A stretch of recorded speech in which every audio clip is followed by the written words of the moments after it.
Hello everyone and welcome again. So we are preparing for Master Cadre 2022 exam. So this is the day 2.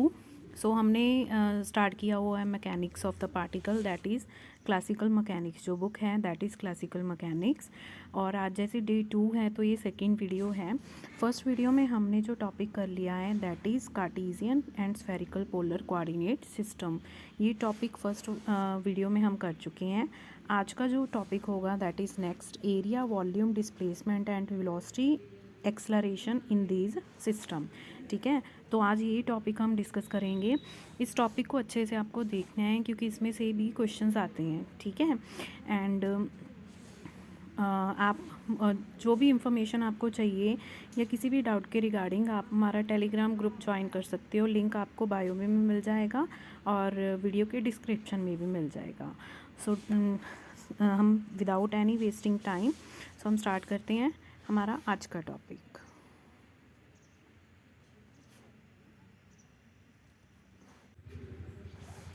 Okay, so the topic is displacement, velocity and acceleration of a particle moving in a plane.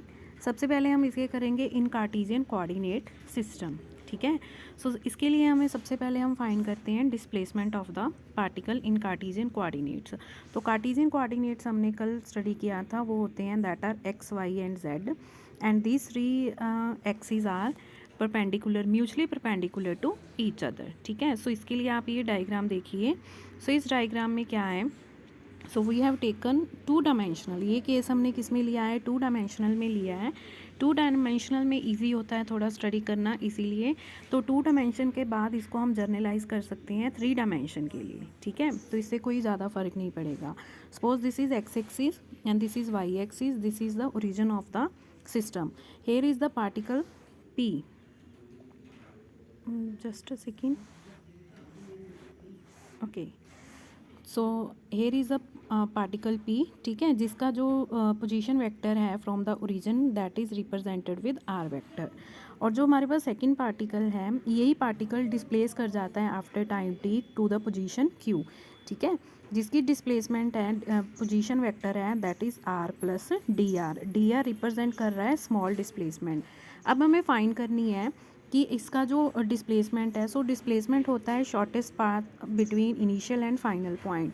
So basically हमें P से Q तक की displacement क्या करनी है, find करनी है. ठीक है, एक तो डायरेक्ट तरीका है, जिसको आता है उसको पता है कि इसको कैसे फाइंड करते हैं, बट जिसको नहीं आता उसके लिए हम इसकी कंप्लीट कैलकुलेशन करेंगे. ठीक है, सो सबसे पहले ये देख लेते हैं कि जो पी के कोऑर्डिनेट्स होंगे वो होंगे एक्स एंड वाई. ठीक है, और जो क्यू के कोऑर्डिनेट्स होंगे, क्यू के कोऑर्डिनेट्स में क्या आ जाएगा, कुछ डिस्टेंस क्या हो जाएगा, प्लस हो जाएगा. ठीक है, तो वो हमारे पास बन जाएंगे दैट इज़, सपोज कर लेते हैं this is x plus D x and Y plus D Y. तो ये किसके कोऑर्डिनेट्स हैं, क्यू पॉइंट के, और पी के कोऑर्डिनेट्स हैं x and y. So we have to find the displacement P Q, और उसको हम रिप्रेजेंट कर रहे हैं d r c because it is a small displacement. तो इसको हम रिप्रेजेंट कर सकते हैं डी आर सी. ये बाद में आपको पता चलेगा कि ये डी आर कैसे आया. ठीक है, तो उसके लिए हम फाइंड करते हैं. सबसे पहले हम यहाँ पे लगाएंगे ट्रायंगल ऑफ वेक्टर एडिशन.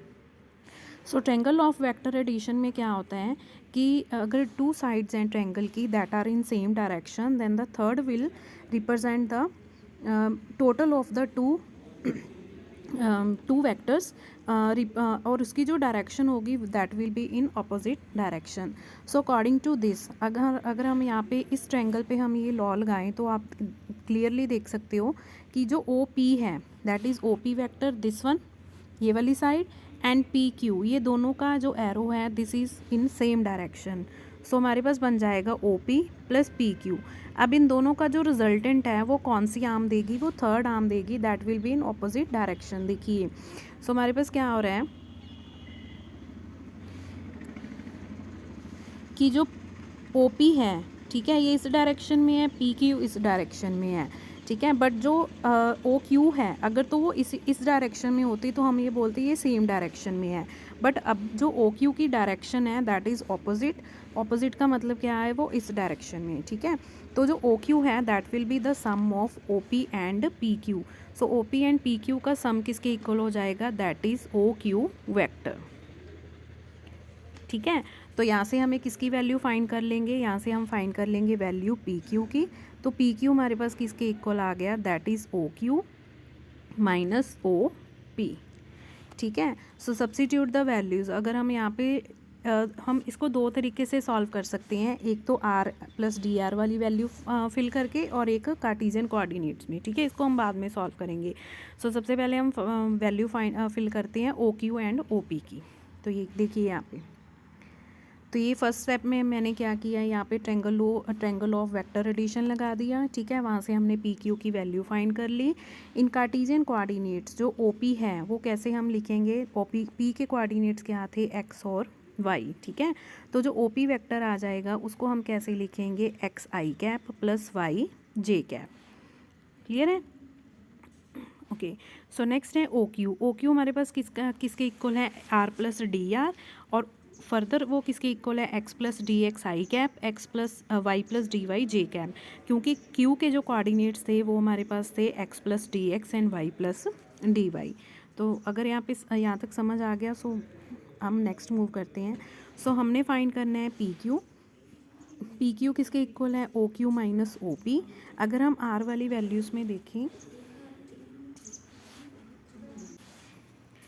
तो अगर इसको आर वाली वैल्यूज़ में हम देखते हैं तो पी क्यू हमारे पास किसके इक्वल आ जाएगा, r plus D r, that is the value of O Q minus O P की वैल्यू है आर। ठीक है, तो ये आर से आर क्या हो जाएगा, कैंसिल। तो पी क्यू की वैल्यू हमारे पास किसके इक्वल आ गई, D R.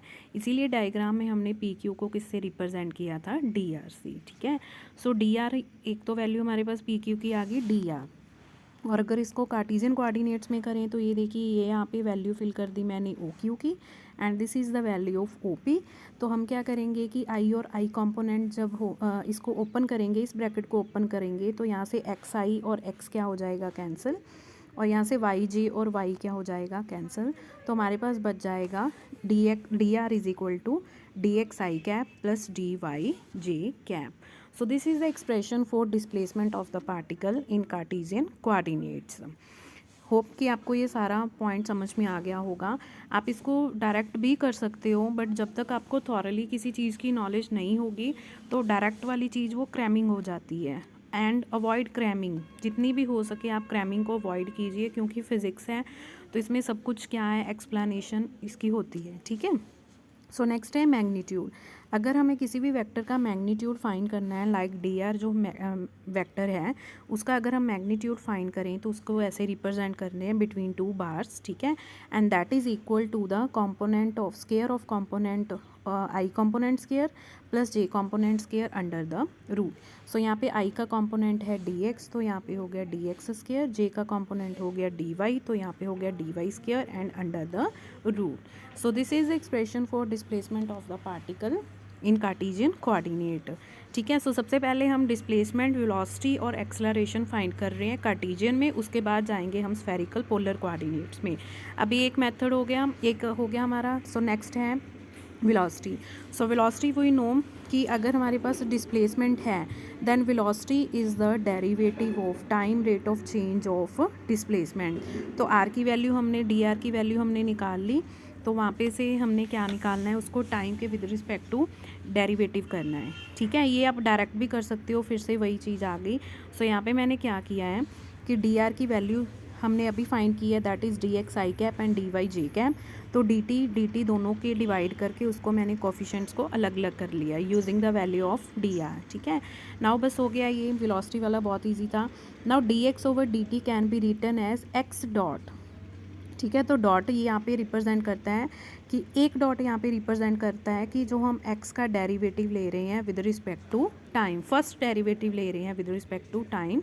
Similarly y dot को हमने क्या लिख दिया, D Y divided by D T.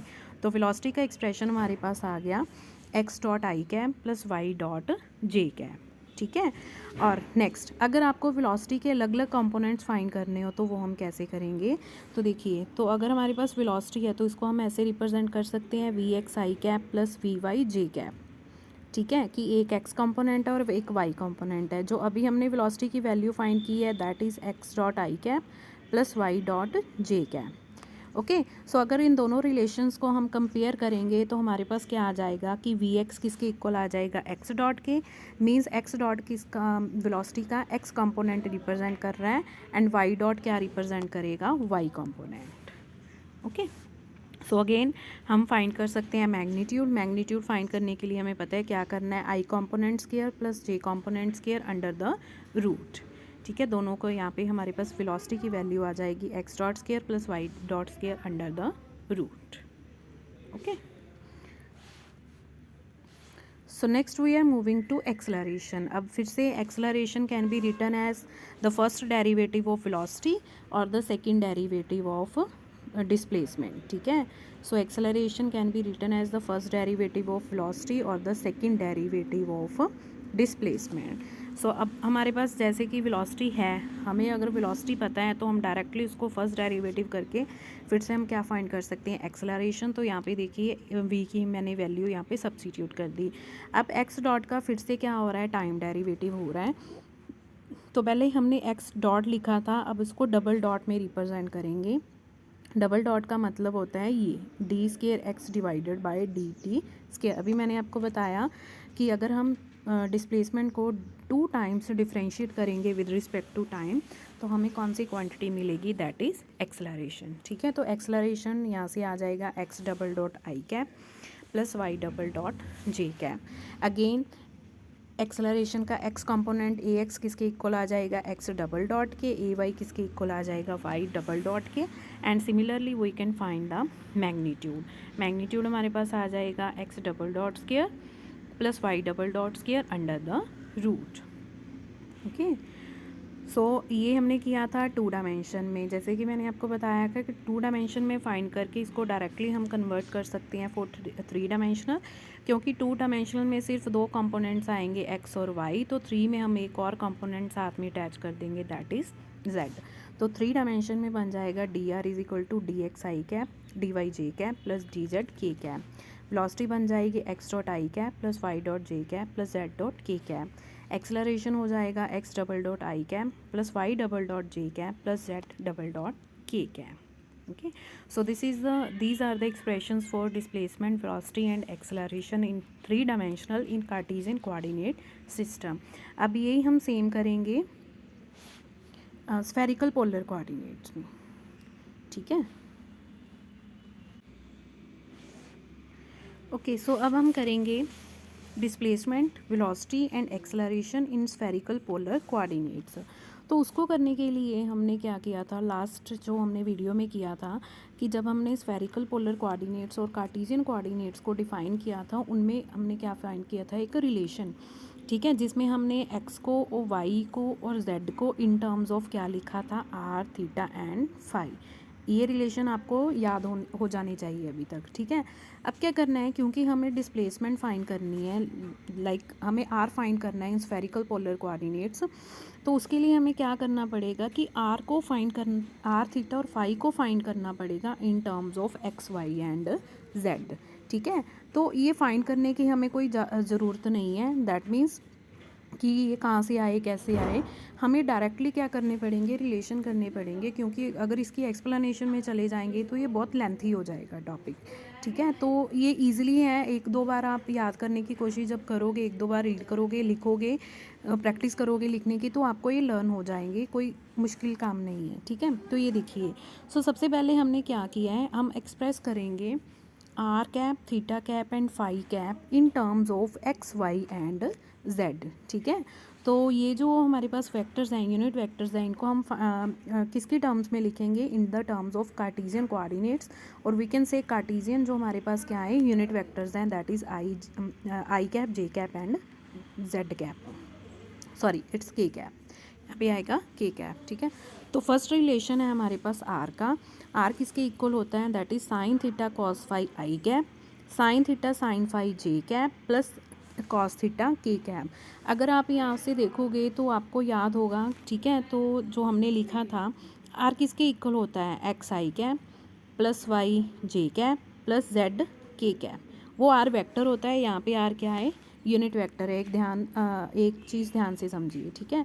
तो x की जो वैल्यू होती थी in terms of r theta and phi, that is equal to r sine theta cos phi.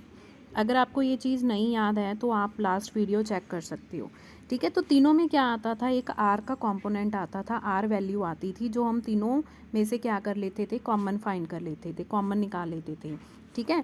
अब देखिए यहाँ पे ये वाला जो r है वो इस साइड पे वेक्टर r के क्या हो जाएगा, डिवाइड हो जाएगा।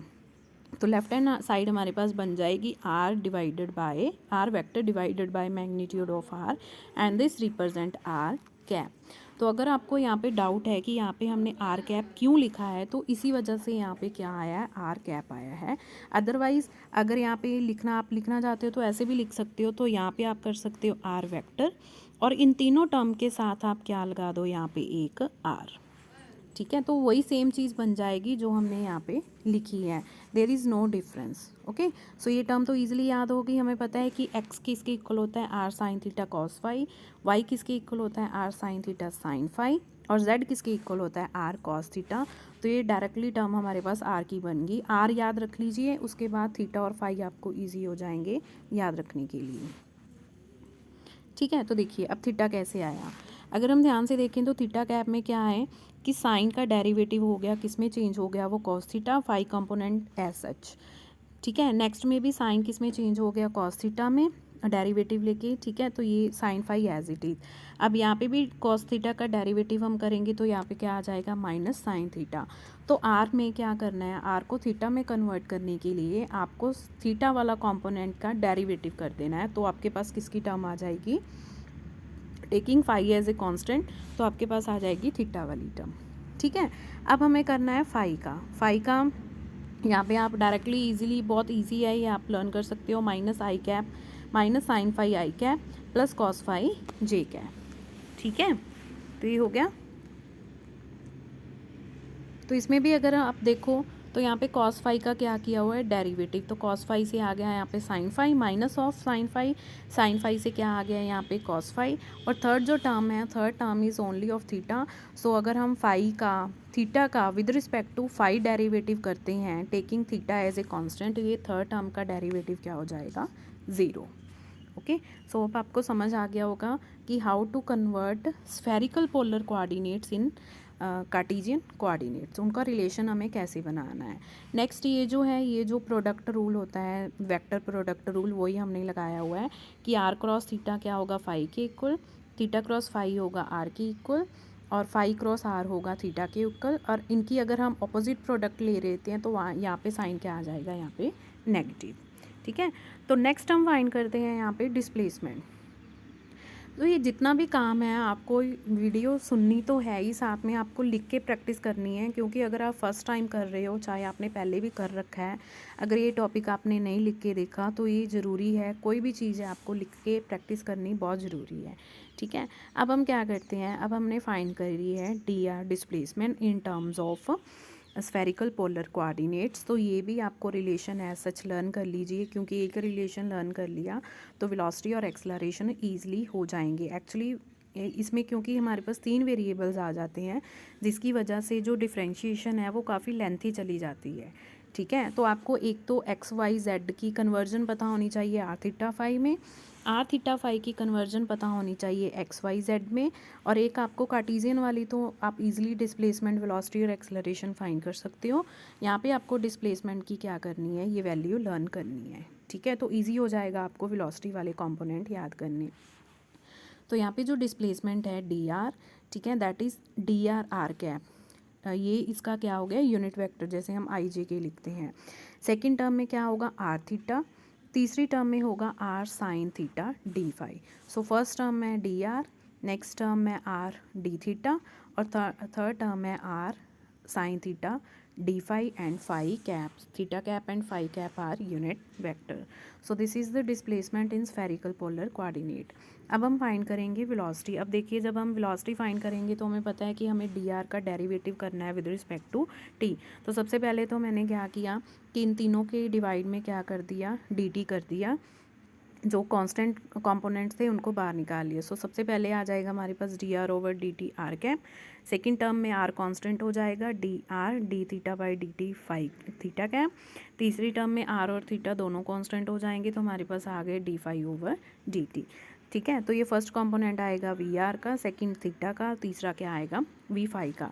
नाउ डी आर और D T, D R over D T can be written as R dot, D theta over D T can be written as R theta dot, और यहाँ पे ये आ जाएगा फाइव डॉट। तो देखिए अगर आप डिस्प्लेसमेंट लर्न कर लेते हो एक्सप्रेशन, तो वेलोसिटी का आप इजीली यहाँ पे फाइंड कर सकते हो। ठीक है, तो हमारे पास क्या है, ये कंपोनेंट्स आपको याद रखनी ज़रूरी है, या कंप्लीट एक्सप्रेशन लर्न कर लो, एक ही बात है।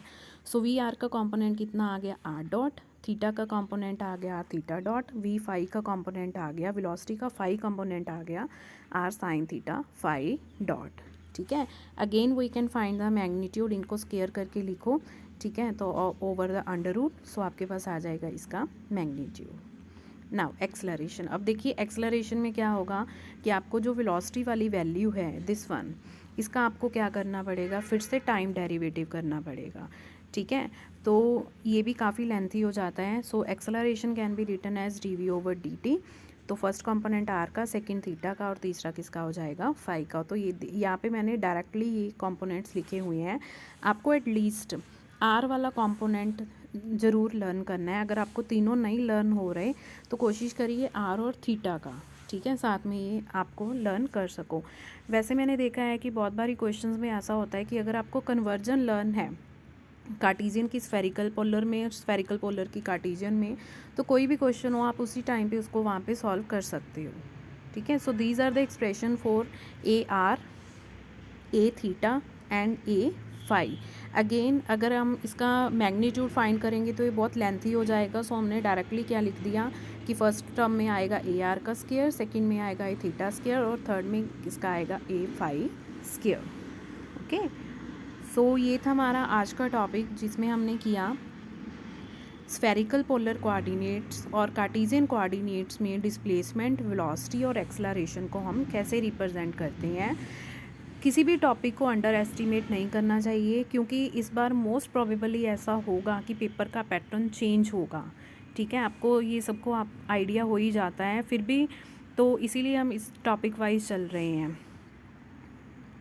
Okay, so for any query you can join our Telegram group, जहाँ पे आपको क्वेश्चंस भी बहुत जल्दी मिलेंगे। जैसे ही हमारा एक दो टॉपिक और कंप्लीट हो जाता है तो उस पर आपको क्वेश्चंस मिलेंगे प्रैक्टिस करने के लिए। ऐसा नहीं है कि हम सिर्फ थ्योरी ही करेंगे। ठीक है, so stay tuned and hit the like button. आप जितना मुझे अप्रिशिएट करोगे मेरी वीडियोज़ को, ठीक है, जितना पसंद करोगे, बस कहने की बात ये है कि जितना आप अप्रिशिएट करोगे उतना अच्छा कंटेंट मैं आपके लिए लेके आऊँगी। ठीक है, साथ में क्वेश्चंस की भी प्रैक्टिस करेंगे। जिन्होंने थ्योरी कर रखी है सो वो ऐसे मत सोचना कि अभी क्वेश्चंस नहीं आएंगे, थोड़ा सा टॉपिक कंप्लीट होने दो तो क्वेश्चन ज़रूर आएंगे। और वीडियो से रिलेटेड आपको टेलीग्राम में डेली क्वेश्चंस ज़रूर मिलेंगे। सो कल की वीडियो के रिलेटेड आज मैं क्वेश्चन उसका डाल रही हूँ। So answer it and stay tuned for next video. Subscribe my channel अगर आप न्यू हो, and hit the like button and press the bell icon for the latest videos. Thank you.